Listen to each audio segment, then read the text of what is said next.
रायपुर से अगली बड़ी खबर, सीएम बघेल सत्याग्रह करेंगे। रायपुर में कल कांग्रेस का मौन सत्याग्रह होने जा रहा है। गांधी मैदान में सीएम मौन प्रदर्शन करने वाले। राज्यसभा सांसद रंजीत रंजन भी शामिल होंगी। प्रदेश भर से कांग्रेस पदाधिकारी आएंगे।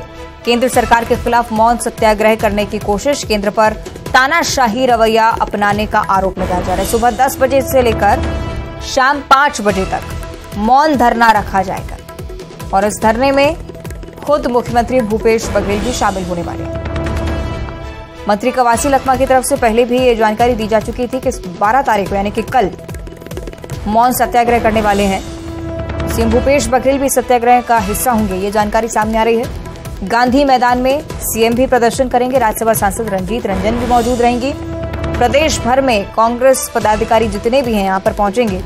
केंद्र सरकार के खिलाफ मौन प्रदर्शन होगा। मोदी सरनेम केस को लेकर यह प्रदर्शन, क्योंकि राहुल गांधी को अभी तक राहत नहीं मिली है।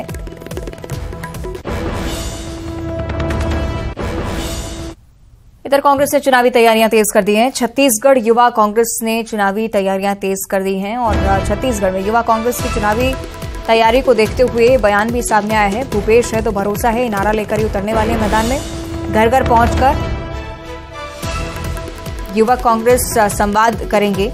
आपको बताएं कि योजना और सरकार के काम की चर्चा की जाएगी। वोटर्स की एक एक डिटेल खंगालेगी युवा कांग्रेस।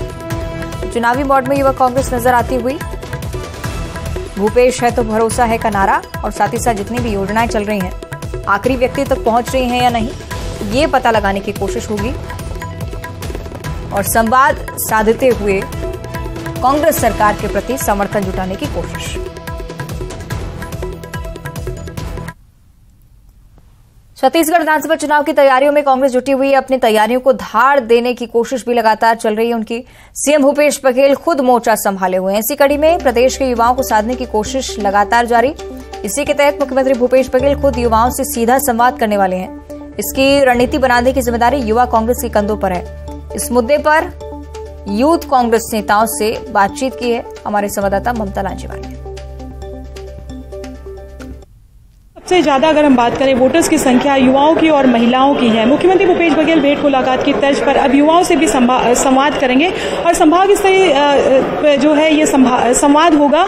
और राजीव मितान क्लब खासतौर पर अगर हम बात करें तो उसके जरिए जो युवा जुड़े हुए हैं उनके जरिए भी जानने की कोशिश की जाएगी और संभागों में मुख्यमंत्री भूपेश बघेल जाएंगे भेंट मुलाकात की तर्ज पर और बातचीत करेंगे। उनसे जानेंगे कि उनकी जरूरतें क्या है, सरकार की योजनाएं किस तरह से चल रही है, बेरोजगारी भत्ता मिल रहा है नहीं मिल रहा है, रोजगार को लेकर क्या चीजें की जा सकती है और एक तरह से कह सकें कि चुनावी तैयारी भी है। हमारे साथ यूथ कांग्रेस के प्रदेश अध्यक्ष आकाश शर्मा मौजूद है, उसके साथ और भी युवा मौजूद हैं। उनसे बात करते हैं कि किस तरह से इसे देखते हैं, किस तरह से देखते हैं। सबसे ज़्यादा अगर इस प्रदेश में युवाओं के लिए किसी ने कुछ किया है, किसी ने कुछ सबसे सोचा है युवाओं के बारे में, युवाओं को योजना का लाभ दिया है, वो है भूपेश बघेल की सरकार ने दिया है। चाहे युवाओं को रोजगार के अवसर खोले हों, चाहे युवाओं को बेरोजगारी भत्ता देना हो, राजीव मैदान की बात हो। और ये मैं धन्यवाद देना चाहता हूँ मुख्यमंत्री, खुद मैं एक युवा हूँ, इतना बड़ा अवसर कि युवा जो है डायरेक्ट प्रदेश के मुख्यमंत्री से अपनी समस्या बताएंगे। इस प्रदेश में चाहे छात्र हो चाहे युवा हो, वो सबसे ज़्यादा कहीं कनेक्ट महसूस करता है तो प्रदेश के मुख्यमंत्री युवा करता है। क्योंकि महाविद्यालय में सीट बढ़ाने की बात हो, चाहे रोजगार के देने की बात हो, प्रदेश के मुख्यमंत्री एक काका नाम भी युवाओं ने उनको दिया है। हर घर में युवा है और युवा तक पहुंचने का हम काम करेंगे और सीएम का सीधा संवाद से युवा के रूप में भी और एक कार्यकर्ता के रूप में भी हर में कॉन्फिडेंस आता है कि कॉन्फिडेंस के साथ अगर एक हमारा नेता और हमारा नेतृत्वकर्ता बात करते हैं तो निश्चित रूप से हर एक व्यक्ति खुश होता है।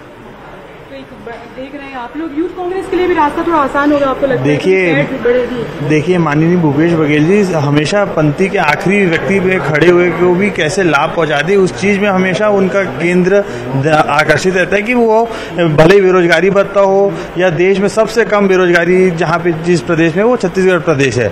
और भूपेश बघेल जी हमेशा युवाओं को देख के अपनी नीति को बनाते हैं ताकि हर युवा अपने सक्षम हो जाए और अपना पढ़ाई कर पाए, अपना आगे चीजें कर पाए, इसलिए अच्छा रहेगा। तो सीधे संवाद मुख्यमंत्री भूपेश बघेल करेंगे और इसको लेकर जो यूथ है उनका कहना है कि एक बड़ी बात भी होगी। दूसरी बात अगर हम बात करें तो यूथ कांग्रेस का कहना है इसका बड़ा फायदा भी आने वाले समय में चुनाव में मिलेगा, तैयारियों को लेकर भी मार्गदर्शन मिलेगा।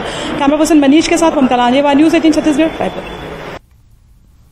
और जशपुर की अब चर्चा करेंगे, जहां न्यूज 18 की खबर का एक बड़ा असर हुआ है। सड़क के बीच से बिजली का खंभा हटाया गया है। महुआ टोली से तूरी लोदाम सड़क पर खंबा स्थित था और सड़क के बीच में बिजली का खंबा लगा दिया गया था। न्यूज 18 ने प्रमुखता से इस खबर को दिखाया था।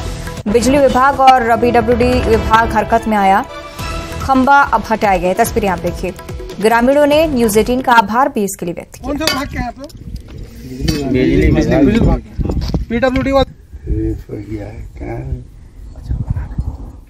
और अब दुर्ग से अगली बड़ी खबर, जहां महिला से ठगी हुई है। सीसीटीवी कैमरे में पूरी वारदात कैद हो गई। ठगी के आरोपी भी नजर आए हैं तस्वीरों में। कैमरे में गहने चमकाने के बहाने महिला से ठगी की जा रही थी, ये सब कुछ कैद हुआ है। मुखर्जी नगर की महिला से ठगी हुई है। शातिराना अंदाज में महिला से ठगी की वारदात को अंजाम दिया गया है। मोहन नगर पुलिस मामले की जांच में लगातार जुटी है और चूंकि तस्वीरें सामने आ चुकी हैं और इसलिए जांच अब और ज्यादा आसान हो जाएगी, क्योंकि आरोपी का चेहरा साफ तौर पर इस फुटेज में दिख रहा है। तस्वीरें आपकी टीवी स्क्रीन पर। गहने चमकाने का बहाना देकर महिला से ठगी की गई है। ये प्रत्यक्ष होती हुई तस्वीरें, जिनके आधार पर पुलिस अब मामले की जांच करने वाली है। आरोपी की तलाश अब और ज्यादा आसान हो पाएगी।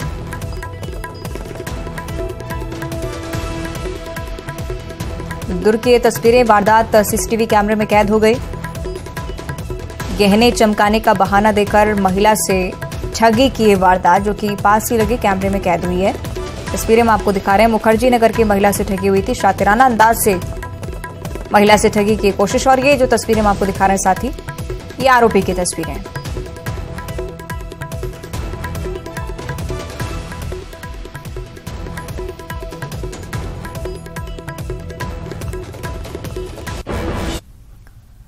इधर ईडी की कार्रवाई को लेकर विपक्ष केंद्र में बैठी बीजेपी को लगातार घेर रही है। आरोप लगा रही है कि केंद्र में बैठी मोदी सरकार के इशारे पर बदले की नियत से ईडी कार्रवाई करती है। इस मामले को लेकर कांग्रेस नेता रणदीप सिंह सुरजेवाला ने एक ट्वीट किया है। तस्वीरें आप देखिए इस ट्वीट की।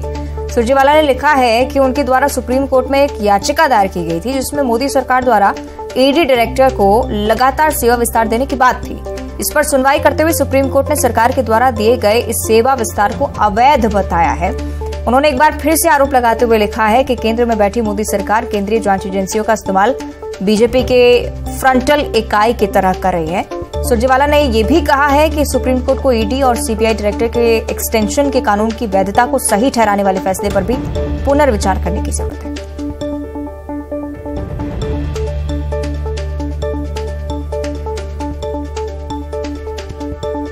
तो रणदीप सुरजेवाला की तरफ से ट्वीट हम आपको दिखा रहे हैं।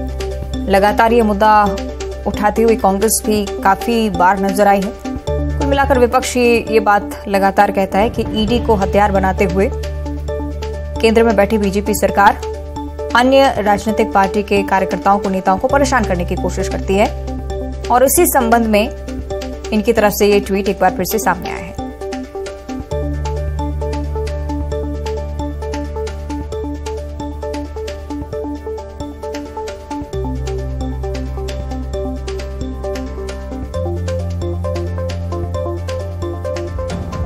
और इसी के साथ बुलेटिन में इतना ही। नमस्कार।